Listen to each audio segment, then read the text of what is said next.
ফেনীতে ভারী বৃষ্টিপাতে শহরে জলাবদ্ধতা দেখা দিয়েছে। এতে বিপাকে পড়েছেন শহরবাসী। সেখানকার আরো খবর জানাতে সরাসরি যুক্ত হচ্ছেন সহকর্মী আবু তাহের ভূঁইয়া। তাহের, ভারী বৃষ্টিতে ফেনীর পরিস্থিতি জানাবেন। এই রোডটা সবসময় ব্যস্ততা থাকে। আপনি দেখতে পাচ্ছেন যে এই রোডে পানিতে ভরপুর হয়ে গেছে। শহরের একাডেমি এই রোডটা সবসময় ব্যস্ততা থাকে।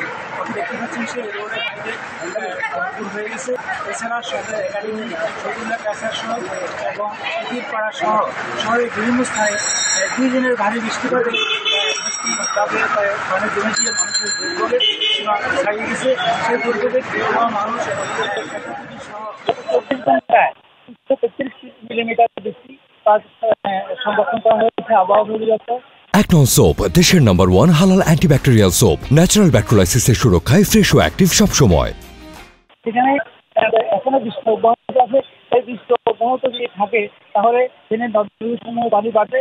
আমরা পানি উন্নয়ন বোর্ডের সাথে কথা বলে জানতে পারছি এই বৃষ্টি অব্যাহত যদি থাকে তাহলে দিনের নদীসমূহ পানি বাড়বে। আমরা পানি উন্নয়ন বোর্ডের সাথে কথা বলেছি। পানি এখনো